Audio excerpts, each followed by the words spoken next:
그런 게 좀 해소되는 시간이 돼야 된다고 개인적으로 생각하고 있어요. 그래서 뭐 1대1로 만나면 뭔가 해결이 될 것 같고 누군가가 이렇게 나한테 시간을 막 2시간, 3시간 내서 막 가르쳐주면 잘하실 것 같은 생각이 드시죠, 그죠? 네. 똑같아요. 왜냐하면 이거는 그 수학 수업을 30분짜리 쪽집게 강의를 듣느냐 3시간짜리 강의를 똑같아요. 결국 자기가 이해하는 만큼만 배우게 돼 있어요. 그러니까 그 시간에 비례하지 않는다는 거예요. 그러면 제가 한번 이런 얘기를 한번 시작해 볼게요. 제가 애들을 가르쳐 보면 저번에도 한번 얘기한 적이 있는데 크게 2가지 타입이 있어요. 이거 모르겠는데요? 3번 몰라요. 네. 선생님 4번 몰라요. 이게 어떻게 이렇게 되고 저렇게 하면 막 듣는 척 하다가 그렇게 해서 이게 이렇게 되자 그럼 답이 3이에요?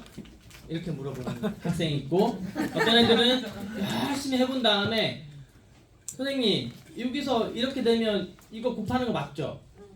곱해야 되는 거 아니에요? 이렇게 물어보는 애가 있어요. 누가 공부 잘해요? 2번째. 네.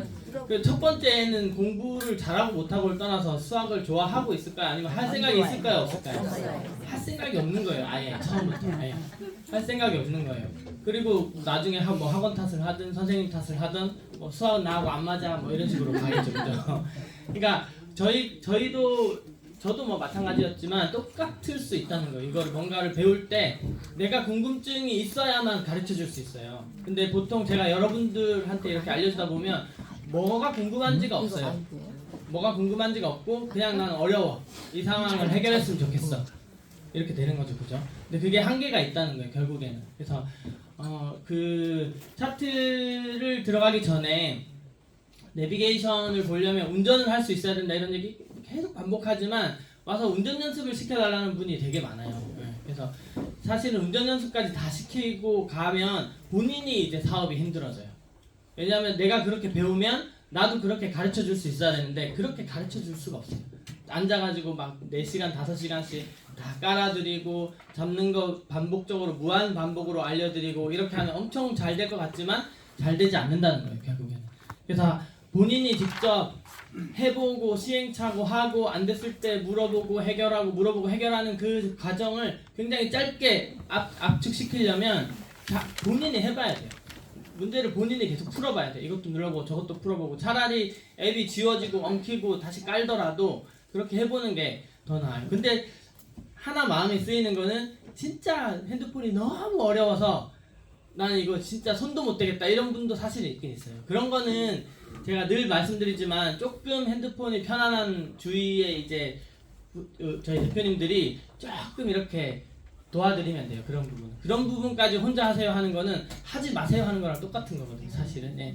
그 부분은 조금 해주는데 혼자 충분히 할 수 있는에도 불구하고 안 해보는 거는 이제 문제가 있다는 거예요. 그거는 본인이 잘 아실 거예요. 그래서 내가 잘 서투르면 요즘 뭐 유튜브만 치면 다 나와요. 사실 핸드폰 사용법이든 뭐든 필요하면 다 나오고 요즘은 시니어들을 위한 롱폼 이런 것도 되게 많이 나오기 때문에 자세히 천천히 간대요. 그런 거는 천천히 다 글자로 큰 글씨로 차곡차곡 설명하면서 가는 그런 롱폼들도 굉장히 많기 때문에 그런 것들을 활용하셔가지고 보면 또 차근차근 속도에 맞춰서 배울 수 있어요. 그래서 그렇게 기본적인 핸드폰 사용법이나 뭐 이런 것들은 조금 배워두시면 도움이 되고 그래서 포인트를 너무 기초적으로 가면 다른 분들이 배울 게 하나도 없고 그렇다고 너무 차트 쪽으로 가면 도대체 무슨 말 하는지 모르겠다 이렇게 되기 때문에 오늘 몇 분이 나는 이거는 꼭 알아야 되겠다 하는 거를 좀 먼저 저한테 피드백을 좀 주시면 강의할 때 좀 맞춰서 한번 가볼게요. 있을 거예요 분명히. 여기서도 아까 질문하는 사람만 자기 원하는 걸 받아갈 수 있어요. 그냥 가만히 앉아있으면 알려드리지 않습니다. 그죠? 네. 네, 숏에 들어가면 무조건 마이너스가 생겨요. 숏에 들어가면 롱에는 100% 네. 네, 수익이고 네. 숏에는 마이너스예요. 너무 많이 해야 되겠네.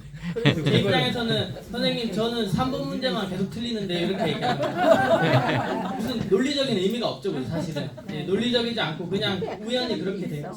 장세가 그래서 그럴까 아마 롱이 더 강한 추세라서 그럴 수 있고 네, 그런 것들이 있을 수 있고 또 말고 또 어떤 방법을 알고 싶다 그런 게 없으면 그냥 순서대로 쭉 할 거예요. 네. 1억 버는 방법 1억 버는 방법은 몇 프로씩 내세요? 5%? 5%? 5%면 5억 갖고 왜? 아니요 5억 20억 갖고 50억 있으면 이 형만 있어도 한 달이면 되고 하루에 벌 거면 한 50억 있으면 예, 1억 벌 수 있을 것 같습니다. 명쾌하게 자 그러면은 네. 그러면은 지금 이제 바이오 같은 경우에요. 네. 지금 보면은 밑에 보시는 바이오 차트 밑에 쭉 내려보면요. 프리미엄이나 보면은 지금 얘가 지금 고야 쪽으로 내려가고 있잖아요. 네. 그러면 이제 사람들이 생각하기에 이거 고야로 내려오고 있네. 그럼 시바지노고 되겠다. 이런 확신이 들어서 여기다가 이제 걸긴 하는데 이전에 이게 지금 내려오고 있는데 추세 전체가 지금 하락 추세가 되고 있으면 이게 고야를 뚫을 수도 있잖아요. 그러니까 이제 새로 오신 분들은 시바지노고라는 걸 기초로 아신 다음에 이런 거를 보면 이제 여기서 또 뭐지 이거 왜 물리지 이러면은 그 추세를 이제 잘 모르시는 상태에서 무조건 이제 들어가면 되는 줄 알고 이제 하시다가 이거 뭐지 안 맞는 거 아닌가 이렇게 네, 이제 맞아요. 문의하시는 분들도 있거든요. 이 부분에 대해서 조금 알겠습니다. 자 그러면 질문을 주셨으니까 그 부분을 먼저 정리하고 가볼게요. 저희가 쓸 수 있는 진입법, 매매법은 엄청 많아요. 사실은 윤 대표님도 계속 말하지만 뭐 지지저항을 사용해도 되고 뭐 수익 매매법, 별 매매법이 다 있어요. 다 해도 수익은 다 나요. 수익을 낼 수 있어요. 단지 저희가 이 세 가지로 좁혀서 하는 이유는 딱 하나, 리스크 관리 때문이에요. 리스크 관리. 그리고 특히 EX 같은 경우는 아까 사업 설명 때 누구나 할 수 있겠죠로 시작해서 누구나 시작하기 때문에 사실은 리스크 관리에 대한 개념이 없는 분들도 누구나 바로 트레이딩을 시작하는 게 되게 사실은 위험할 수 있거든요. 그래서 모르고 그냥 하더라도 최대한 리스크가 없는 방법을 고르는 거예요. 그래서 리스크가 없어야만 자산이 차곡차곡 늘어나고 이게 트레이딩이 플러스 방향으로 갈 수 있거든요. 근데 아무리 막 오늘 뭐 20% 냈어, 30% 냈어. 그게 이제 어느 정도 1년 이상만 해보신 분들은 무의미하다는 걸 다 알고 있어요. 다 알고 있어요. 그게 순간에 어떤 그런 희열을 줄 수는 있겠지만 지속적인 자산 상승에는 별로 도움이 안 된다는 거를 기본적으로 일단 알고 계셔야 돼요.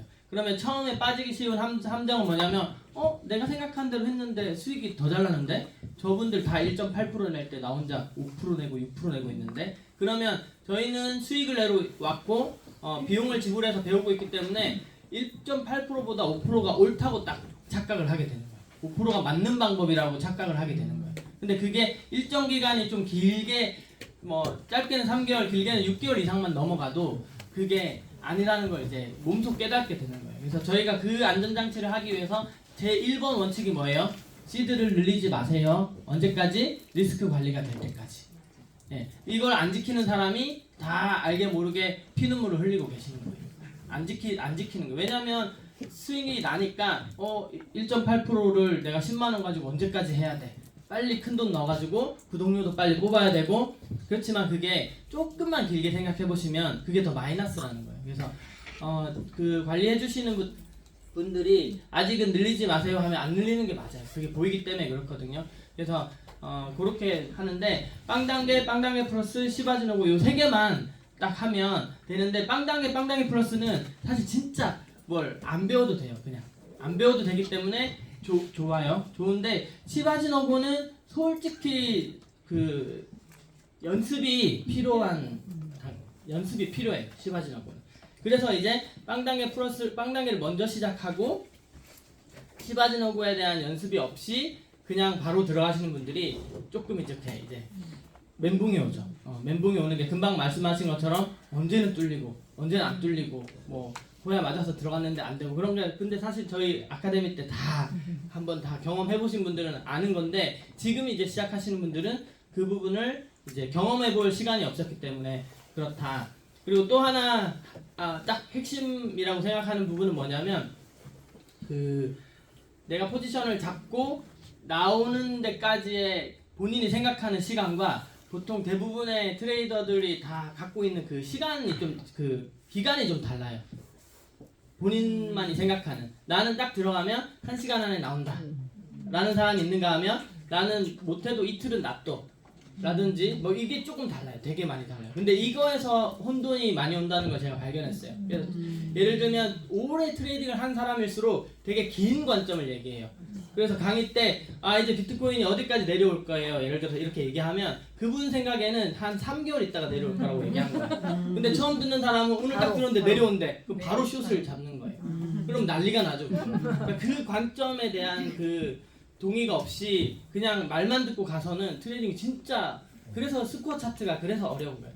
스코어 차트에는 그 목표 지점은 있지만 시간이 없는 차트거든요.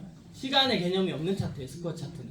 그래서 그 시간의 관념이 헷갈려서 다 스코어 차트 하다가 좀 헷갈리게 되는 거예요. 그래서 스코어 차트는 시간이 되면 잠깐 알려드릴 거고 그래서 그 단계 오늘 제가 말하는 그 시점은 한 몇 시간짜리 시점인가 또 다른 강사가 하는 거는 몇 시간 정도의 트레이딩 관점에서 얘기하는 건가를 조금 자세히 들어보시면 또 들리거든요. 그래서 나는 한 몇 시간 정도를 기다릴 수 있는 뭐 감정의 준비가 돼 있는가.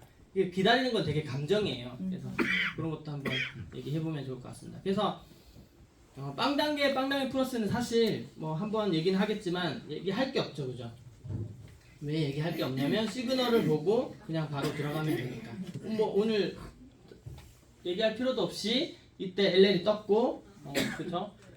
여기서 바로 들어갈 수 있죠, 그죠? 요새 잘 자세히 보시는 분들을 보면 딱 뜨면 여기에서 좀 왔다 갔다 이렇게 해요, 그죠? 왔다 갔다 하면 이 언저리에서만 잡을 수 있으면 1.8%면 한 이 정도만 가도 사실 1.8% 되기 때문에 익절이 무조건 된다라고 보고 일찍 요즘에도 쓰시는 분들이 있는데 써보시면 데이터가 나와요. 빵 단계가 제일 확률이 좋아요, 맞죠? 예, 시바지노고 이제 연습하시는 분들은 확률이 확 떨어질 거예요 아마. 실제로 저희가 아카데미를 한 달 동안 진행했을 때 시바지노고를 연습시켜 보면 그 데이터를 쫙 보면요. 막 처음 일주일은 들쭉날쭉해요. 마이너스 막 10몇 프로, 20몇 프로도 있고 플러스 10몇 프로도 있고 이렇게 막 왔다 갔다 하다가 이게 쭉 수렴이 돼요. 5%로 써요. 5% 정도. 5%에서 6% 정도 수렴돼요. 근데 저희는 하루 3%를 얘기하잖아요. 그죠? 그러니까 되게 안정적으로 하루 3%를 낼 수 있는 방법이 사실 시바지노고가 맞긴 맞아요. 근데 그 한 달 정도, 최소 한 달 정도의 그 시행착오가 좀 필요한 방법이라 추세에 대한 왜 시행착오가 필요하냐면 추세 매매잖아요. 추세 매매인데 추세라는 것은 변화가 있어야 돼. 변화가. 여기에서 이렇게 가면 추세라고 안 되죠, 그죠? 근데 제가 여기에서 이렇게 가고 이렇게 가면 이게 추세가 생기는 거예요. 맞죠? 근데 여기서 사람들이 보통 어디서 실수를 많이 하냐면 이것만 보고 추세를 판단해 버리는 거예요. 일로 갈 거라고. 근데 얘가 이렇게 갈 수도 있잖아. 이렇게 갔다가 이렇게 갔다가 이렇게 갔다가 이렇게 갈 수도 있잖아요. 그죠? 그러면 이 패턴을 보려면 조금 더 오래 봐야 된다는 거예요. 오래. 예, 오래. 그러니까 차트를 좀 더 오래 봐야 된다는 거예요. 추세를 안다는 거는 차트를 좀 더 오래 긴 관점으로 본다는 느낌으로 가야 되는데 초보자들은 마음이 급해요. 제가 그랬으니까. 뭐 생각나요? 구독료 본전 생각나고.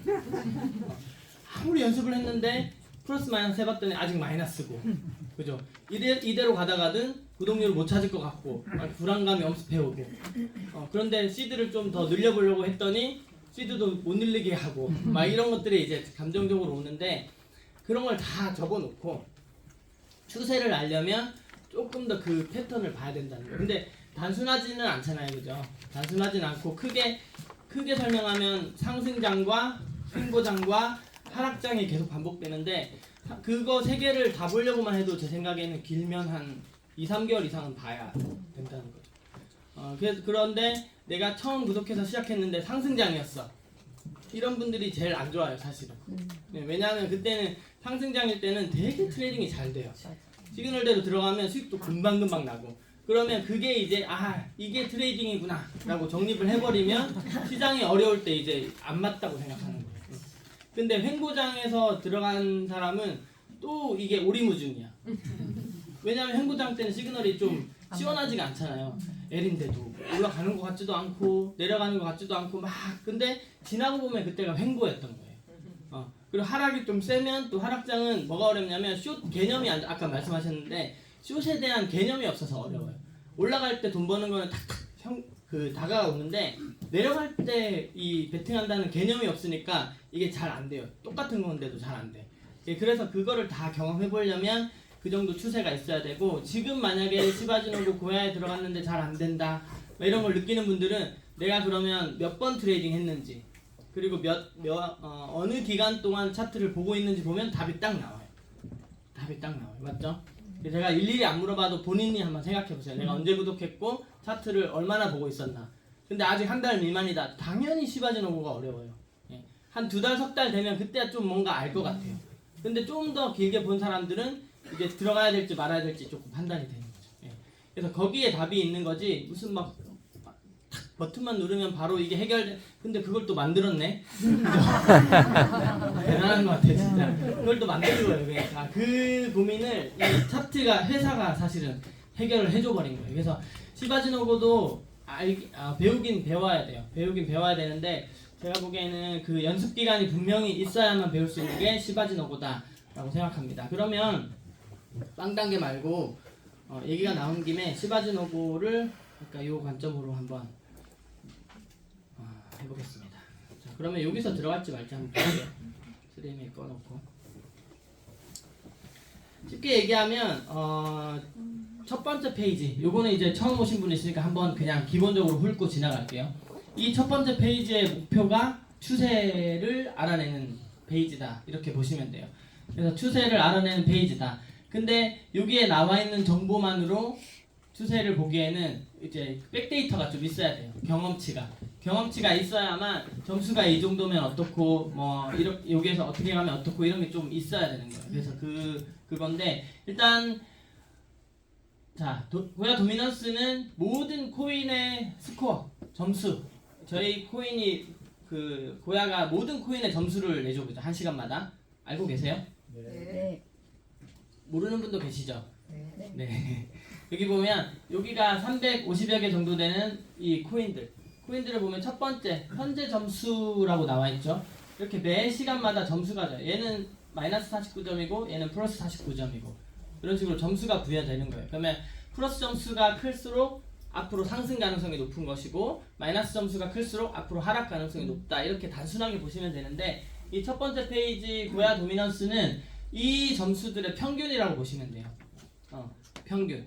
그래서 평균 값은 세세한 거는 다 나타낼 수가 없죠, 그죠? 다 뭉쳐서 그냥 나눠버린 거니까 전체적인 그냥 흐름을 보여준다라고 보면 맞아요. 그래서 이게 지금 전 시간보다는 올랐지만 아직은 마이너스 점수대에 있고 그게 플러스 20점, 마이너스 20점 사이에 있구나 정도로 보시면 될 것 같아요. 그럼 플러스 20점, 마이너스 20은 뭐냐면 그게 횡보 점수예요. 횡보 점수.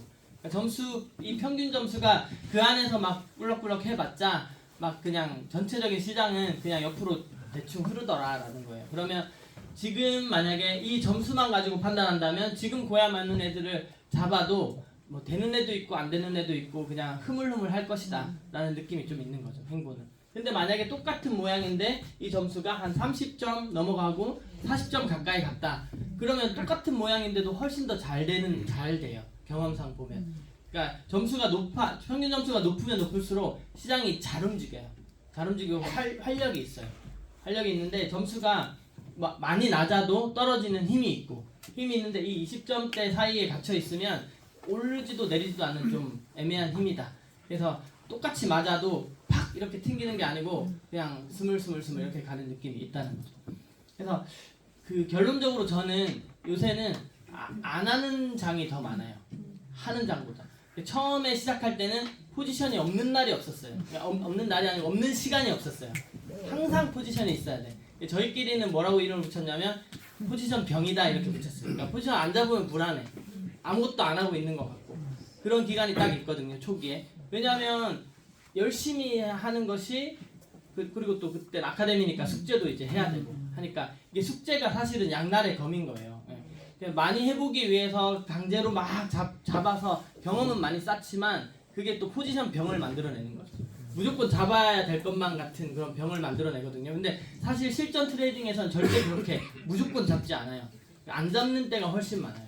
정확한 때 들어가는 게 확률이 더 좋아요. 그래서 횡보장을 좀 피하고 주말장을 좀 피하고 추세가 확실한 것만 잡아서 들어가고 추세가 확실하지 않으면 분할하고 이렇게만 해도 사실은 확률이 되게 좋아져요. 근데 초기에 제가 실수한 거는 추세를 모르니까 무조건 들어가고 무조건 올인하고 막 이런 것들 많이 했던 것 같아요. 막 분할 이런 것도 모르고 한 번에 들어갈 때 그냥 다 들어가는 거예요. 심리는 딱 정해져 있죠, 그죠? 내가 겨우겨우 시간 내서 지금 트레이딩을 하고 있으니까 이때 어차피 1점 몇 프로, 2점 몇 프로 수익 낼 거면 내가 갖고 있는 시드의 전부의 1점 몇 프로를 내야 되겠다. 이런 단순한 생각으로 들어가는데 뭘 생각 못하냐면 내가 가진 전부의 1점 몇 프로가 마이너스 될 수 있다는 거를 보통 생각을 잘 못하는 거예요. 그래서 그거는 초보자의 실수인 것 같아요. 사람의 심리적으로 그런 것 같아요. 내가 이길 것만 생각하고 질 수 있다는 거를 자꾸 간과하죠. 그리고 뭐라고 얘기하냐면 연습이다라고 얘기해요. 아 이건 연습이야. 근데 그 마음을 찾아내야 돼요. 나는 입으로 연습이라고 말하고 있지만 내가 그 심리를 가지고 들어가고 있다는 걸 솔직해져야 돼요. 그 부분에 대해서.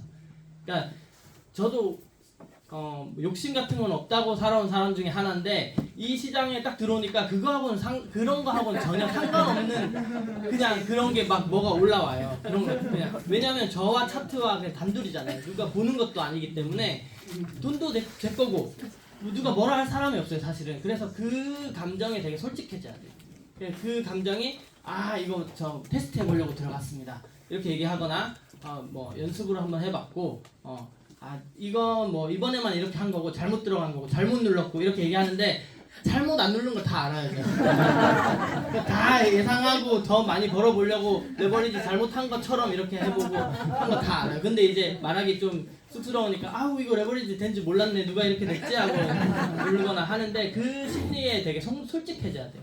그리고 그거를 탁 잠그는 데까지 시간이 오래 걸렸던 것 같아요. 그러니까 레버리지 같은 경우는 어떻게 진행이 되냐면 시드는 뭐 저희가 시드를 엄청 많이 시작하는 전문 트레이더는 아니니까 시드는 작죠. 윤 대표님 앞에서 맨날 1,000만 원 벌었다 하죠. 그리고 333방에는 계속 막 수익 인증이 올라오죠. 그럼 조바심이 막 나죠, 그죠?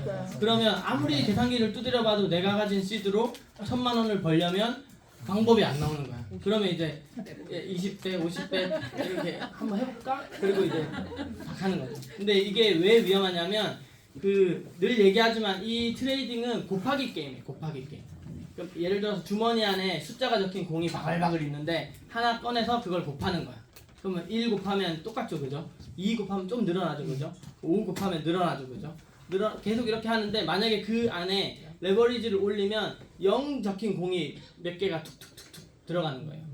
그러니까 예를 들면 3 레버리지 3 쓴다. 그러면 1년에 0 적힌 공이 3개는 들어가는 거예요. 그러면 20을 쓰면 몇 개 들어가는 거예요? 20개의 0 적힌 공이 있어요. 그럼 내가 1억을 벌든 10억을 벌든 0 하나만 뽑으면 어떻게 돼요? 0이에요, 0. 그러면 곱하기 게임에서 시드가 0이면 뭘 할 수 있어요? 아무것도 못해요. 아무것도 못해요. 그래서 진짜 이게 지금 위험한 거라서 절대 하면 안 되고 그렇게 생각하시면 안 할 것 같아요. 그래서 그 20배를 버는 거를 생각하면 절대 안 되고 왜 그 위험한 0을 넣고 곱하기 게임을 하냐는 거죠. 그래서 전문가들은 레버리지 쓰는 분들은 그러면 어떻게 방어하냐면 분산하겠죠, 그죠? 분산도 할 수 있고 그럼 내가 이 포지션 요만큼은 레버리를 쓰더라도 내가 다 청산 당해도 뭐 해결할 수 있는 어떤 걸 계산안에서 해야 되는데 저도 그렇고 거의 다 초보로 시작하기 때문에 기본적인 그 손절의 개념이 없는 상태에서 시작하거든요. 그게 이제 가장 약점이에요, 저희의 약점. 너무 쉽다 보니까 손절 이런 게 아주 기본 중에 기본인데도 안 하는 거예요. 손절을 걸어야 된다는 개념 자체가 없는 거죠, 그죠? 그래서 그런 부분을 조심해야 돼요, 진짜 조심해야 돼요. 그래서 지금 새로 하시는 분이든 아니면 새로 하실 분이든 앞으로 새로 오시는 분들한테 무조건 첫째 시드를 함부로 늘리지 말고 둘째 레버리지는 진짜 손모가지 얘기 계속 있었죠, 그죠? 레버리지는 절대 안 된다. 지금도 ZEC 3배 쓰는 분 있죠.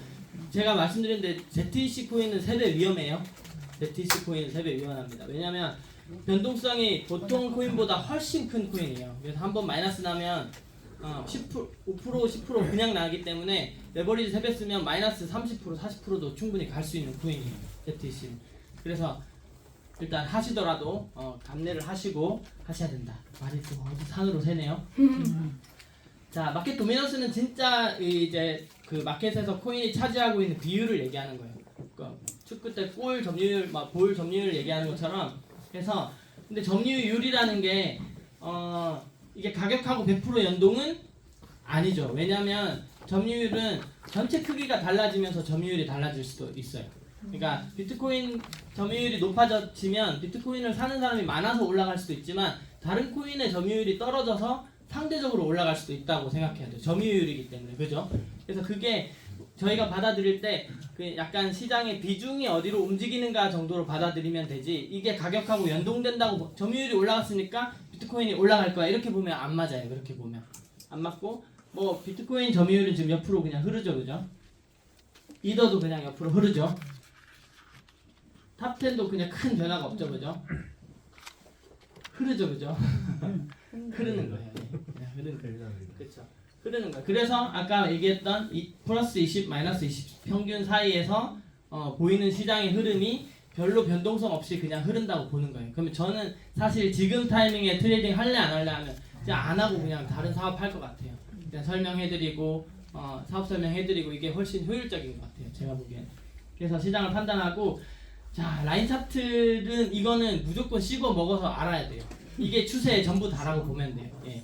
근데 이거를 이해하는데 아까처럼 이 패턴을 익히는 기간이 조금 길게 필요하다라고 생각하시면 돼요. 그래서 당연히 모르는 건, 처음 봤는데 모르는 건 당연한데 박세현 대표님이 잘했는데 뭘 잘했냐면요, 이 차트하고 사실은 이 비트코인 차트하고를 같이 봐야 돼요. 각자 자기가 거래하는 차트하고 이 차트하고. BCH예요? 네. 어쨌든 아무튼 내가 거래하는 차트와 라인 차트를 놓고 같이 보는 게 되게 중요해요. 그래서 라인 차트가 이렇게 시그널이 변동될 때 실제 차트가 어떻게 되는지를 계속 눈으로 비교해서 데이터를 쌓아야 돼요. 그래서 지금 제가 알기로는 이거 라인 차트 개발해 주신 장민 박사님이 이거를 몰랐죠, 그죠? 장민 박사님이 이거 다 저기 기획해가지고 제안해서 만들어낸 거예요. 대단하시죠. 엄청 감사드렸어요, 제가. 근데 뭘 제안했냐면 RSI 나오는 것처럼 라인 차트와 기존 차트를 동시에 볼 수 있는 게 좀 더 효율적일 것 같다라고 제안을 했다고 듣긴 들었어요. 근데 실제로 해보니까 그게 맞는 것 같아요. 그래서 저희가 볼 때 아직은 그렇게 안 돼 있으니까 저희가 볼 때 라인 차트 이거 절반 틀어놓고 실제 차트하고 이렇게 비교해서 보면 그 기간을 좀 단축시킬 수 있을 것 같아요. 네, 맞죠? 네, 그렇게 보면 좋을 것 같아요. 그래서 지금 라인 차트를 간단하게 설명하면, 아이고 이거구나. 자, 제일 중요한 거는 이쪽이 뭐예요? 개수예요. 개수. 이쪽은 이제 시간인데 왜 개수에서 속으면 안 되냐면, 자 메이저 코인이 개수가 많아요, 알트 코인이 개수가 많아요? 시장의 영향력은 메이저가 많아요, 알트가 많아요? 네, 그거를 생각하고 봐야 돼요. 그래서 이게 급격하게 기울기가 가더라도 대부분이 알트가 움직인 거면 시장이 생각보다 많이 안 움직이는 경우가 많아요. 근데 조금 움직인 것 같은데 비트하고 메이저가 같이 움직였어. 그러면 완전히 같이 쓸려가는 게 돼 있어요. 그래서 이거를 사실은 딱 절반으로 나눠가지고 뭐 200개 이상 뭐 이렇게 생각해봤는데 그게 아니고 결국은 그 변화에 예를 들어서 여기 이 상승 부분이 있었잖아요, 그죠?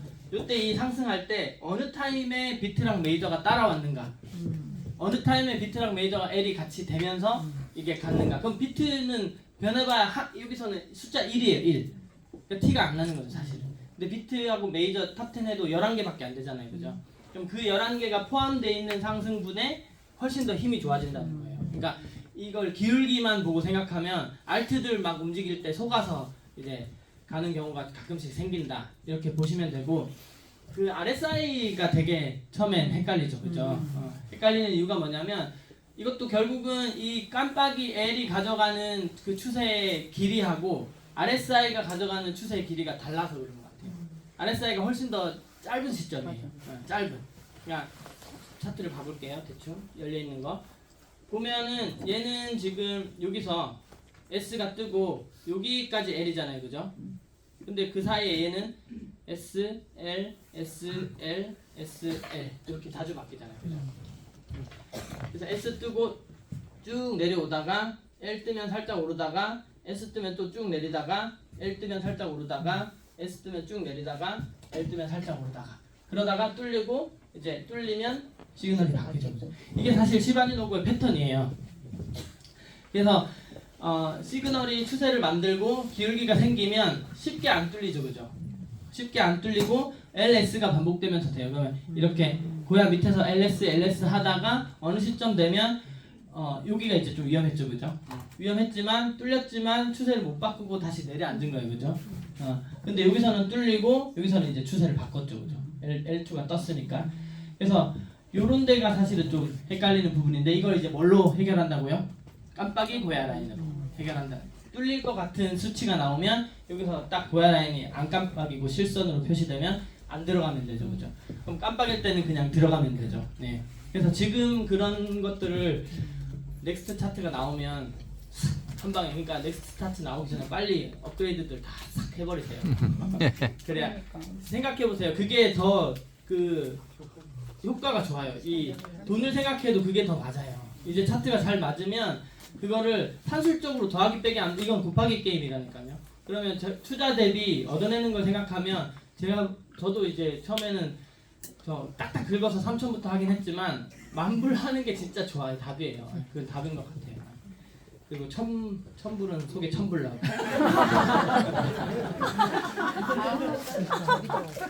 천불이 왜 천불 나냐면요. 추세를 익히는 시간이 부족해요. 천불은. 네. 추세를 익히려면 적어도 몇 달이 필요한데 천불은 그 전에 구독이 끝나요. 그러면은 이제 심리적으로 그걸 못 넘어요. 재구독을 해야 된다는 그 압박을 못 넘어요. 나는 아직 해낸 게 없는데 재구독 시기가 돌아와 버렸어. 너무 안타까운 거예요, 사실은. 3,000불 정도만 해도 여유가 있어요. 배울 만한 여유가 있어요. 이것저것 다 해보고 수익도 내고 마케팅적으로도 좀 이렇게 되는데, 그래서 1,000불은 그냥 없애는 게 맞는 것 같아요. 그죠? 예, 하나도 도움이 안 돼요. 그리고 1,000불 구독하면 나오는 분들 다 1,000불 구독해요. 네, 다 1,000불 구독해요. 그리고 다 같이 들어가요. 그래서 그건 그 여담이고요. 그러면 이제 그 시바지노고를 한다 치면 이제 빵단계는 사실은 어렵지 않죠. 네. 그래도 한번 설명할까요? 예. 네. 빵단계는 제가 간단하게 스킬들을 그리는 게 있는데 이게 다예요. 이게 다예요. 보통 LL은 장대랑 같이 나와요. 저희가 이제 저 같은 경우는 이 빵단계를 처음 시작할 때 제일 어려운 부분이 고야에서 떨어졌는데 들어가는 게 너무 무서웠어요. 하도 연습을 많이 해가지고 진입은 어디서? 고야에서. 이거를 미친 듯이 들어가지고 고야에서 떨어졌는데 여기서 들어가기가 처음에는 너무 막 뭔가 불안하다고 해야 되나, 엄청 불안했었어요. 왜냐면 시바지노고는 고야에서 멀어지면 멀어질수록 확률이 떨어지는 매매법을 거의 막 한 6개월 정도 예상했기 때문에. 근데 LL, SS는 제가 못 만들었는데 LL은 이렇게 장대하고 같이 나와요. 그리고 언제 이 시간에 뜨는 게 아니고 다음 시간 시작할 때 뜨는 거예요. 그러면 저희가 시그널을 볼 수 있는 시점은 딱 여기라고 보면 돼요. 전 시간 봉이 끝나고 다음 시간 봉이 시작하는 거. 혹시 나는 캔들 잘 모른다, 캔들 이렇게 움직이는 게 뭔지 모르겠다, 그런 분들은 꼭 체크하셔가지고 꼭 물어보셔야 돼요. 아니면은 제 유튜브에 캔들 설명하는 영상이 있어요. 그거 찾아서 좀 보여드리세요. 캔들을 모르면 이런 설명이 다 무의미하거든요. 그래서 캔들을 난 이게 왜 이렇게 움직이는지 모르겠다, 여기가 왜 전시간 종가고 여기가 시가인지 모르겠다 하는 분들은 그거 먼저 꼭 알려드리셔야 돼요. 그래서 여기서 들어가서 심플하게 1.8% 익절이죠, 그죠? 근데 제가 하나 더 그어놨죠. 이거는 이제 전봇대 매매법을 하는 건데, 보통 보면 이 장대봉의 절반까지 밀렸다 가는 경우도 확률적으로 되게 많아요. 그러면 우리가 전략을 짤 때 여기 그냥 툭 넣고 툭 나가는 게 아니고, 여기에 예를 들어서 한 뭐 50 해도 되고 20 50 해도 되고, 사실은 빵단계 사실은 몰빵해도 될 정도의 확률이에요. 사실 수학적으로 80% 확률이 넘으면 몰빵이 맞아요. 넘으면 그게 확률이 뭐 60 몇 프로, 50 몇 프로 해야 뭐 비율을 몇 대 몇으로 나누고 이게 의미가 있는데, 그거 계산해보면 텔리 무슨 공식인가 그거 넣어보면 80% 이상 넘는 거는 몰빵이 맞아요, 수학적으로도. 그러니까 시바지노고 1.2%나 빵단계 1.8%는 사실은 몰빵해도 좀 안전한 매매법이 맞긴 맞아요. 맞긴 맞는데 그럼에도 불구하고 리스크를 줄인다면 이렇게 두 개 분할하는 것도 괜찮아요. 그럼 보통 들어가서 바로 되는 경우도 있지만 좀 밀렸다 가는 경우도 요새 꽤 있죠, 그죠? 그래서 밀렸을 때 요 정도 한 번 더 하면 한 중간 정도나 비율에 따라서 한 요 정도에서 이제 진입가가 되기 때문에 거기서 수익 내기가 훨씬 더 괜찮죠, 그죠? 요렇게 그냥 들어가시면 된다. 그러면 타이밍이죠. 얘는 빵 단계 LL은 진짜 타이밍 딱 맞게 들어가는 게 제일 좋아요. 한 늦어도 5분 안에는 해결이 나야 돼요. 그래서 보통 한 10번이면 6, 7번 정도는 놓치면 바로 올라가 있어요. 그러면 다른 사람들은 다 수익 인증 올리고 있는데 그때 들어가면 내려와요. 예, 그때 들어가면 안 돼요. 그러니까 여기서 여기 들어가면 안 돼요. 안 되고 요 언저리에서는 괜찮아요. 요 언저리 왔다 갔다 할 때.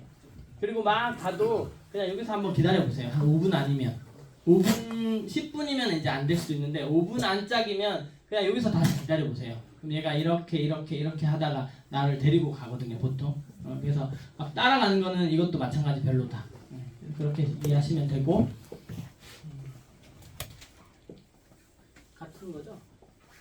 똑같은 것 같은데. 네. 그래서 이런 것들 이제 저희가 계속 체크를 다 해봤는데요. 실제로 아까 윤 대표님 보여준 것처럼 엑셀로 쫙 뽑아가지고 AI로 계산을 해봤더니 GKC가 6이었어요. 바이오도 있고. 그러니까 제가 맨날 얘기하지만 윤 대표님 천재가 맞긴 맞아요. 진짜로. 예. 그거를 AI가 계산하기 전에 그걸 눈으로 다 찾아낸 거잖아 지금. 그러니까 대단한 거예요 진짜. 예. 그래서 여기서 1.8%씩 계속 익절한다 하더라도 수익률이 나오는 거죠. 그럼 빵 단계하고 이게 빵 단계 플러스인데 빵 단계는 뭐냐? 빵 단계는 L 뜰 때 들어가서 S 뜰 때까지 그냥 놔두는 거예요. 그러면 빵 단계는 뭐가 장점이냐면 큰 수익, 우리 저기 현동아 대표님하고 몇 분 있죠, 그죠? 네. 잘 끝까지 가져가잖아요. 그러면 막 20몇 프로, 30몇 프로도 수익이 날 수 있는 방법이에요. 근데 초보들이 따라하기에는 네, 어떤 분이 그렇게 얘기했어요. 저 이번에 구독하신 분들이 자기가 일주일에 한 5개 정도 거래했는데 그 5개 거래 안에 다 드라마가 들어있대. 그 한마디로 이게 모두 다 해결돼요. 그러니까 자기는 그냥 여기서 해서 여기서 익절한 것처럼 보이지만 자기 나름대로는 그 안에 드라마 한 편이 들어있다는 거예요. 그러니까 별 감정이 다 들어왔다는 거예요. 그러니까 사실은 저희가 보면 이제 보이죠. 만약에 S가 떴는데 바로 안 내려가고 막 태우다가 쭉 내려왔어. 그러면 그 열 몇 시간 동안 얼마나 애가 탔을까 이게 이제 저희는 보인단 말이에요. 해본 분들은. 그러니까 초보들이 그 시간을 과연 버틸 수 있을까? 시그널을 믿고. 그것도 사실 경험이 있어야만 되는 거기 때문에 그래서 빵 단계 플러스가 나온 거예요. 그래서 빵 단계는 고수익을 가져갈 수 있지만 감수해야 될 거는 그 엄청난 심리적인 압박 그리고 포지션을 계속 들고 있다는 그게 엄청 심리적으로 압박돼요. 차트를 계속 보게 돼요. 그러면 기존에 하던 일에 이제 영향을 받게 돼요. 근데 빵 단계 플러스는 뭐가 없어져요? 걸어놓고 안 봐요. 다른 일 아무거나 해도 돼요. 그럼 열어보면 익절이 돼 있어. 그러면 심리적으로 엄청 되는 거예요. 그러면 그거를 돈만 계산하시지 마시고 내가 그 신경 쓰는 것도 만약에 돈으로 환산한다면 빵 단계 플러스도 저는 괜찮다고 봐요. 훨씬 장기적으로 봤을 때는. 네, 그래서 그 심리적인 소모를 잘 관리하셔야 돼요. 그렇지 않고 막 밤새도록 만약에 차트를 보고 있다? 그러면 오히려 더 안 돼요. 오히려 더 안 되고 아프거나 아니면 싸웠거나 희한하게 싸우거나 이런 날은 트레이딩 안 돼요. 시그널은 똑같이 나오는데 그 진짜 그래요. 그래서 이게 되게 심리적인 게임이구나 이런 생각이 들더라고요. 그래서 절대 기분 안 좋을 때는 안 하는 게 더 나아요. 네, 안 하는 게 더 나아요. 그렇게 보시면 되고 자, 그럼 시바지노고는 어떻게 찾느냐? 빵당이 이렇게 하고 첫 번째 페이지에서 추세를 롱인지 숏인지 일단 정해요. 저희가 실전팀 할 때도 모여서 1시간 동안 뭐 하냐면 예를 들어서 9시에 이제 실전할 거예요. 그럼 한 7시쯤에 저희가 줌을 만나가지고 차트를 막 서로 의견을 얘기해요. 그러면 9시쯤에 이게 롱일 건가 숏일 건가에 대해서 의견을 모아요. 그러면 횡보 때는 진짜 어렵겠죠. 사실은 일요일날 실전하는 게 제일 어려워요. 일요일날은 원래 저도 안 하는 날이거든요. 일요일날, 토요일날 이럴 때는 안 하는 날인데 그때 실전을 굳이 해야 되니까 이제 하는데 그래도 또 하죠. 대단하죠, 그죠? 그래서 처음 보는 게 롱인지 숏인지를 정하고 가는 거예요. 지금 추세가 롱인지 숏인지. 그럼 지금은 뭐라고 봐야 돼요? 행복. 지금 비트는 어때요? 그렇죠. 그럼 이 딱 그 상황이에요. 그래프만 봤을 때는 아니 이렇게 기울기가 생기고 200 몇 개 거의 300개 가까이 L이니까 롱이라고 볼 수 있잖아요. 그런데 비트를 봤더니 숏이야 시그널 S2 그죠? 그러면 비트가 60 거의 60% 58% 정도 점유율을 차지고 하고 있는 비트가 S로 이렇게 쳐지고 있는 상황에서 잔잔한 알트들이 200 몇 개가 위로 쳐봤자 별로 그렇게 큰 힘을 못 쓴다는 거예요. 그러니까 횡보다라고 보는 게 맞긴 맞아요. 큰 흐름이 없어요. 그럼 이럴 때가 진짜 난관이죠. 이제. 추천해줄 게 없어요. 어쨌든 이게 롱인지 숏인지 결정이 되면 그 다음에 저희가 리스트 들어가서 가장 많이 쓰는 방법 필터를 가장 많이 써요. 실제로도. 그래서 롱이다 그러면 한번 롱 해볼게요. RSI 시세 위치가 플러스라는 건 고야 위에 있다는 뜻이고 트렌드는 건드리지 말고 프리미엄 3,000불까지 구독하신 분은 프리미엄까지만 체크하셔도 괜찮고 만불 하신 분들은 LL에 골든까지 해도 상관없어요. 네, 극단적으로 해서 이 모든 이 화살표가 뭐냐면 그 정렬 기능이에요. 정렬 기능. 오름차순 내림차순. 한 번 누르면 오름차순 1, 2, 3, 4 커지면서 정렬되고 내림차순은 제일 큰 거부터 작은 순으로 정렬되고 그럼 저희는 이 프리미엄 시그널을 가장 시간이 오래된 순으로 정렬을 하는 거예요. 이렇게 하면 1시간부터 나오죠. 그죠? 그럼 얘는 이제 L2 뜬지 1시간 된 거고 이걸 한 번 더 누르면 내림차순 지금은 49시간째 L3가 된 이 X 코인이 제일 오래된 시그널이네요. 그죠? 그러면 요쪽에 있는 상위 코인들을 그냥 한 번씩 훑어보는 방법이 가장 그냥 보편적인 방법으로 저희가 써요. 써서 요 스코어 차트는 그냥 보통 패스하고요. 기울기만 봐요. 기울기만. 프리미엄으로 보는 거죠. 그죠? 기울기만 봐요. 그러면 L2에 기울기가 어느 정도 생겼고 내려온다. 그러면 눈에 걸리는 건 뭐냐면 얘가 좀 장대가 커 보여. 그죠? 이런 건 좀 신경 쓰여요. 근데 사실 시바지노는 추세만 확실하면 신경 안 쓰고 들어가도 되거든요. 오히려 신경 쓰는 게 더 이제 그거 하는 거예요. 지금 마음에 걸리는 거는 아까 비트가 숏이다. 비트가 숏인데 내가 굳이 롱 포지션을 찾아서 들어갈 때가 맞나? 이걸 이제 좀 고민해 보셔야 돼요. 근데 만약에 비트가 롱이었다? 그러면 저는 고민 안 하고 들어갈 것 같아요. 고민 안 하고. 아시겠죠? 그러니까 단지 마음에 걸리는 건 비트가 숏이야. 모양은 모양은 딱 맞아요. 그러면 초보자들은 이제 비트고 추세고 다 하고 아니 내가 보기에는 기울기가 있고 고야 맞아서 들어갔는데 왜 손실이 나냐? 왜 손실이 나는 거는 저도 몰라요. 네, 왜 손실이 나는지 저도 몰라요. 그렇진 않고 그러니까 확률이죠. 확률이 높은가? 그러면 제가 보기에는 비트가 숏이니까 지금 이 롱 포지션이 확률이 평소보다는 좀 떨어질 거다라고 보는 거예요. 그러면은 넘기고 다음 거. 다음이 이더예요? 이더는 그렇죠. 완전 왜 S2가 아까 롱으로 했는데 내가 없어졌다. 초기화 눌러버렸어요. 롱을 몇 개 더 볼게요. 스코어는 아니고 시세. 시세 L.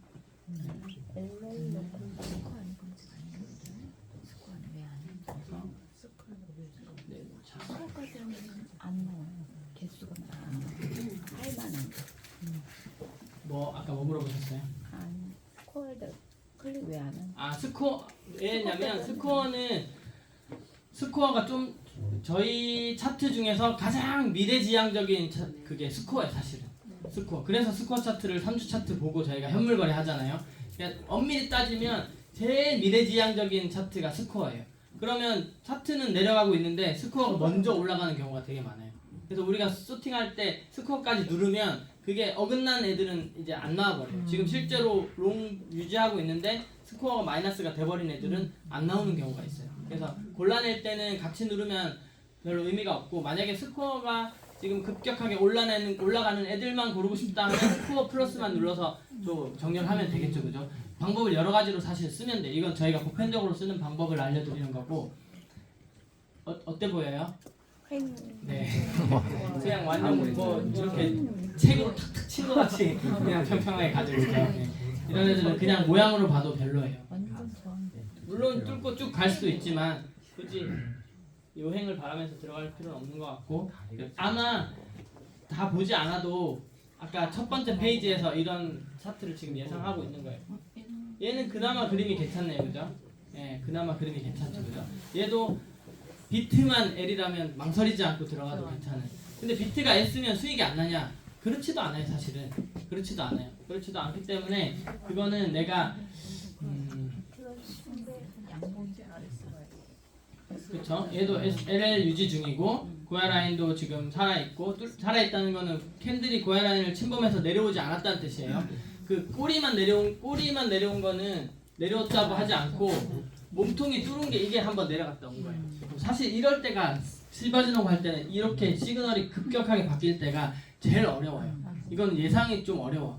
그냥 시장이 확 쳐지면서 시그널이 어느 값 이상이 딱 되면 AI가 시그널을 주는 거기 때문에 흔들었다고 보는 게 맞아요. 흔들었다고 보고.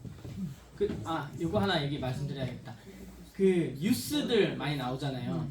그거를 제가 항상 강의 때 말씀드리는데 뉴스를 보는 시각을 좀 바꾸셔야 돼요.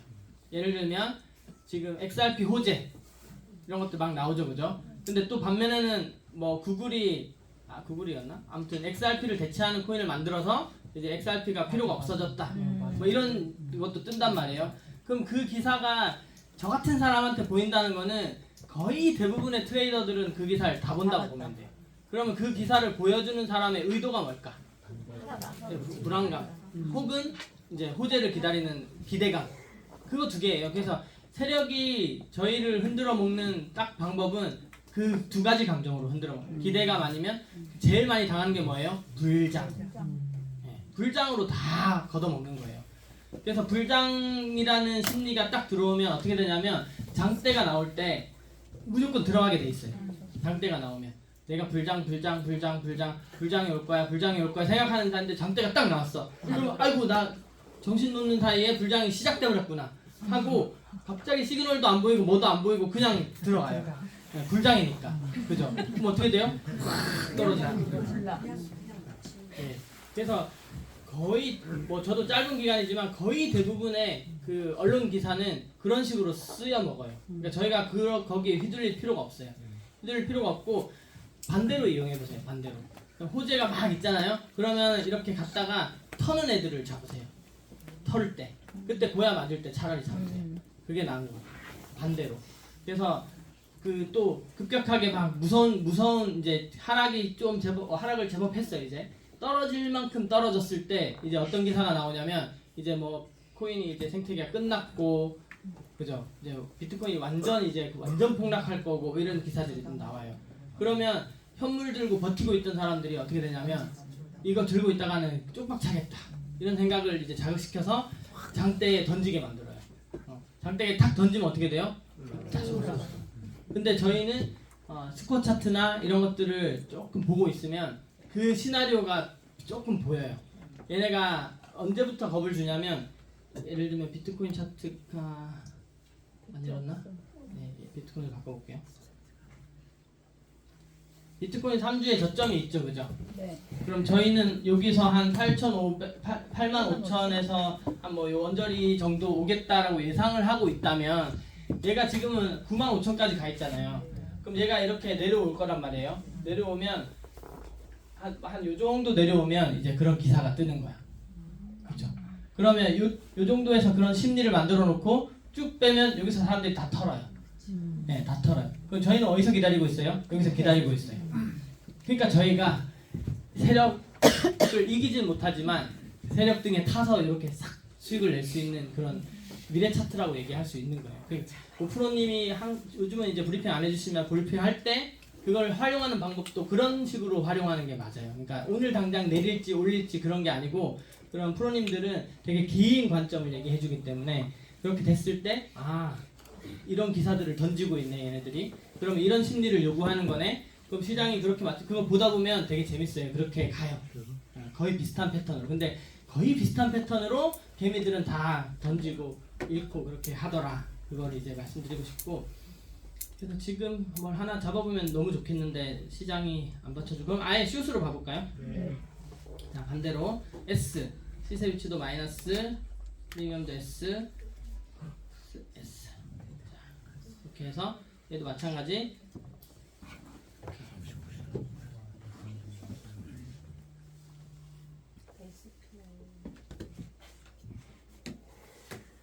엄청 내렸네요, 그죠?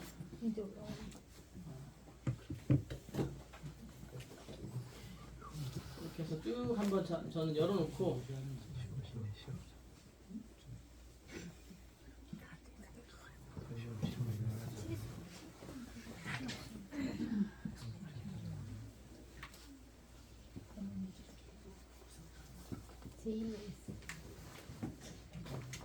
진짜 많이 얘는 오를 때가 됐나 보다.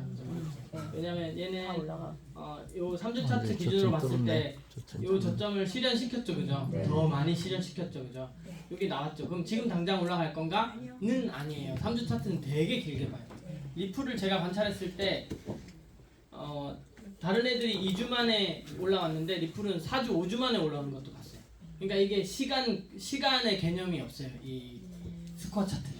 근데 시간으로 만들어졌잖아요. 근데 이게 실현되는데 시간이 안 들어있어요. 이거를 설명하다 보면 다 덩어리가 아파요. 그래서 스코어 차트는 제가 설명 안 하는 거예요. 그냥 설명 안 하고 어디까지 갈 자리가 있다 정도만 봐도 그냥 충분한 것 같아요. 그게 언제 갈지 모른다고 그냥 생각하세요. 이거 아예 이 스코어가 언제 거기 갈지 모르는데 거기까지는 갈 것 같아. 그걸 제가 굳이 설명을 해보면 어떻게 설명했냐면 가격이 예를 들어서 여기가 1,000원이고 저기가 3,000원이에요. 여기 사이에 이제 팔 물량이 다 있어. 근데 내가 갑자기 3,000원에 사고 싶다고 해서 다 제끼고 가서 3,000원에 살 수 있는 시장이 아니잖아요. 그쵸? 그럼 여기 있게 다 해결이 돼야 해결이 되고 3,000원까지 가야 그게 딱 그 거래가 일어난다고 보면 돼요. 근데 여기가 만약에 저점이 여기인데 요렇게 처지는 구간이 없으면 이걸 갑자기 이렇게 저점을 실현할 수 없다는 거죠. 근데 여기가 계속 이렇게 행보가 길어졌어. 그러면 여기 가긴 갈 건데 언제 갈지 모른다는 거예요. 이게 언제 실현이 될지 모른다는 그런 의미로 좀 받아들이시면 좋을 것 같아요. 그래서 절대 스코어 차트 보고는 당장 지금 빵플러스나 시바니노브처럼 뭐 4시간짜리, 1시간짜리 이런 거래는 하는 차트가 절대 아니에요. 하면 안 돼요. 하면은 망해요. 망해. 다 물려요, 진짜. 스코어 차트 보고 롱숏 하면 다 물려요. 선물 차트가 아니에요. 이거 아예. 아니라고 생각하면 돼요. 그냥 지금요. 네. 아이고, 질문이 하나. 네네네. 지금 1월 12일 날 이제 미래 차트가 대강 0.35 정도 있잖아요. 네네. 그게 지금 현재 1월 18일 날 거의 실현이 됐다라고 말을 했는데 네. 그것이 실현이 됐는지 아니면은 12월 15일 전에가 지금 없어요. 안 보이긴 하는데 네네. 그것이 지금 왔는지를 저는 모르겠어요. 이건 그건 저희가 3주 실현됐다라고 차트밖에 봐야 없기 되나? 때문에 거기까지는 볼 수 있는 방법이 없어요. 어림잡아 이게 봐야 된다는 거예요. 이게 왔을 수도 있고 이게 다음에 올 수도 있지 않는가 싶어서 근데 아까 이제 이런 그러니까 식이 지금 말씀하시는 게 몇 월 며칠 이거 다음 저거 다음이라고 얘기하는 것 자체가 시간관념이 있다는 거예요. 그러니까 스코어 차트가 시간관념이 없다는 거예요. 그래서 헷갈리는 그래서 강의를 안 하는 거야. 무조건 이렇게 받아들이기 때문에 그래요. 그러니까 그냥 지워버려서도 좋아요. 오히려 더 헷갈린다. 제가 여러 번 시도를 해봤는데 안 돼요. 스코어 차트. 우리가 시간관념에 너무 딱 고정관념이 있어서 그 현물 강의하는 거하고 되게 비슷하게 이게 관념이 잘 안 바뀌어요. 그래서 딱 금방 그렇게 물어보시잖아요. 몇 월 며칠인데 몇 월 며칠이 돼서 이렇게 물어보잖아요. 근데 그 관념이 없다니까요. 아예 시간관념이 없어요. 그냥 그 안에 또 궁금하신 거 있을까요? 몇 시까지 해야 돼요? 아까 10분 예, 한 30분에 시작했어요. 1시간 하면 되는 거예요. 5분 정도 남았는데 5시까지 하세요. 네, 아무튼 좀 궁금한 것들도 듣고 얘기해 주시면 자유롭게 제가 다 말씀드릴게요. 네. 그 최근에 네. 그 저희가 추천해주는 코인들 배트리시 바이오, 네. 마이메 뭐다 보면은 오래 걸렸죠. 예. 그리고 올라갔다가 내려왔어요. 네. 12시간 걸려서 내려왔는데 많은 분들이 거기서 피해라고 해요. 아무튼 손실을 좀 봤어요. 근데 이제 저는 저때 SS가 떴는데 네. 저는 농을 잡았어요. 시바지노고요. 그러니까 사람들이 그걸 잘 또 개념이 없으신 것 같아요. 그러니까 이거는 정답은 없는데 SS인데 잠깐만요. ZTC였어요 혹시? 그때 ZTC는 S가 안 이때? 바뀐 상태에서 아닌데? 요거 프리미엄 차트 봐야죠. 그러면 프리미엄 S니까 S 프리미엄은 계속 L3를 유지하고 있어. 이거. 여기 네. S3를 유지하고 있었고 저쪽에서 S가 쓴 거예요. 네, 여기서 떴는데 네. SS는 장대 SS. 여기서 뜬 거예요? 네네네. 오케이. 그게 자 그러면 이거를 뭐가 맞냐 틀리냐라고 보지 마시고 어떤 걸 원칙으로 정할 거냐를 정하는 게 맞는 것 같아요. 그래서 아까 대표님도 얘기한 것처럼 나는 SS, LL을 보고 거래하고 있어. 그런데 갑자기 이게 수익이 났으면 아무 말도 안 할 텐데 마이너스가 나니까 이제 다른 시그널을 막 보는 거예요. 이걸 합리화시키기 위해 가지고 프리미엄은 L인데 그럼 어떡하지? 그럼 뭐에서 꼬였냐면 SS를 봤으면 SS로 끝내야 LL로 끝내야 돼요. 그 LL로 들어갔으면 SS로 끝내는 게 맞아요. 다른 거 보면 안 돼. 왜냐면 아예 알고리즘이 달라서 이게 매칭이 안 돼요. 제가 보기에는 제 경험으로는 그 프리미엄으로 들어갔는데 갑자기 SS를 보고 결정을 해. 그것도 꼬여요. 그때 다 달라져요. 그래서 SS 들어갔으면 여기가 드라마가 한 편 있네요, 그죠? 그래서 드라마죠, 그죠? 이날 윤민호 대표님이 톡방에 뭐라고 남겨주셨냐면 우리가 기본적으로 지금 현재 SS, LM만 보고 지금 SS하고 LM만 보고 지금 무조건 우리가 그거대로 진입을 하고 있는데 기본적인 차트에서 고야 위에는 무조건 캔들이 있었을 때는 이거는 롱이고 고야 아래에 있었을 때는 숏인데 이날은 이게 SS가 떠서 본인은 안 들어가셨다 그랬어요. 그래서 기본적인 시바대로 그 차트에 대표님 오셨네. 저는 이제 원칙으로 보는 것 같아요. 그래서 그렇게 판단하셔도 괜찮고, 저 같은 경우는 그냥 어떻게 생각하냐면 SS 뜨고 마이너스잖아요, 그죠? 그러면은 아닌 것 같다 끊고 나온다 1번. 그러면 뭘 얻을 수 있냐면 감정을 보호할 수 있어요. 열 몇 시간 동안 말리지 않을 수 있어요. 그렇지만 수익 낼 기회는 없어진다. 근데 나는 기다려 보겠다. 그럼 수익 낼 수도 있지만 LL이 뜨면서 더 큰 손실이 날 수도 있어요. 그러면 나는 기다릴 때 두 가지를 딱 결정해요. 그러면 지금 끊으면 마이너스 한 3, 4%에서 끊을 수 있는데 만약에 LL 뜨면 7, 8%도 갈 수 있을 것 같아. 근데 내가 그걸 감수하고 다음 시그널까지 기다려야지 라고 할 수 있으면 기다리는 거고 나는 7, 8%는 절대 안 돼. 절대 못해 하면은 적당한 선에서 손절을 하는 게 맞는 거예요. 그러니까 원칙의 문제예요. 정답은 없다고 보는 거거든요. 근데 네, 정답이 원칙이죠. 그래서 내가 수익을 원한다면 그거에 합당한 리스크도 감수해야 된다. 이게 답인 것 같아요. 그거를 어느 정도 계산할 수 있으면 돼요. 근데 시바지노고는 1.2% 익절 혹은 한 2, 3% 정도 손절로 감수하시면 되고 빵 단계는 1.8% 익절 근데 손절은 좀 크죠. 왜냐하면 ZTC 바이오가 이게 변동성이 큰 코인이기 때문에 그래요. 그래서 그거를 하려면 빵 단계도 적당히 할 줄 있어야 되고 추세에 맞았을 때는 1.8%에 끊어도 되지만 아니면 윤민호 대표님처럼 절반만 끊고 절반은 좀 가져가 본다든지 이런 것들을 좀 변수를 써볼 수 있죠. 그래서 추세를 쭉 다 가져갔을 때 되게 큰 수익을 하면 한 번씩 마이너스 되는 거를 이제 상쇄시킬 수 있기 때문에 보상을 받을 수 있어요. 질문 있으세요? 아니에요? 아까 저기 SS 떴잖아요. 고야 위에서. 네. 저럴 때는 저는 안 들어간다. 네. 그것도 맞는 말인 것 같아요. 네. 보기 나름인데 기본적인. 기본적으로 그러니까 S 시그널은 고야 아래 저희가 이제 배우기를 L 시그널은 고야 위에인데 이게 고야를 뚫으면서 뜨면서 조금 애매한 포지션이다. 보통은 이렇게 뚫고 두 번째 봉에 보통 SS가 많이 뜨죠, 그죠? 근데 여기서 떴다는 건 그만큼 그때 세게 이 SS가 계산이 돼서 나올 만큼 좀 세게 많이 내리는 힘이 있었다고 보시면 돼요. 근데 실제로 또 갔고, 그죠? 나중에 갔어요. 위로 갔다가. 자 그러면 궁금한 거 없으시면 제가 좀 순서 없이 이렇게 했지만 이런 시간이 계속 지속돼야만 또 새로 오신 분들이 마음 놓고 또 물어보고 배워가고 해보고 이런 시간이 될 것 같아서 좀 두서없이 해봤습니다. 감사합니다. 네 질문 있으세요? 네, 아니 네. 전 스코어 차트가 미래 차트라서 굉장히 좋긴 한데 이제 주로 3주 차트로 보신다 그랬잖아요. 그럼 2주나 1주 차트, 2일이나 2주 차트는 저는 봐요. 이 일도 봐요. 네. 그러니까 그것도 어떻게 보는지 그래도 조금 알려주셔야 돼. 제가 이 스코어 차트를 알려주고 한 번도 그분이 돈 번 걸 못 봤어요. 그래서 안 알려줬어요. 이거 알면 돈 못 벌어요. 그냥 이거 하는 게 다예요. 몰라도 돼요. 제 스스로도 스코어 차트 테스트하면서 제일 시드를 많이 잃었어요. 네, 그러니까 안 해도 돼요.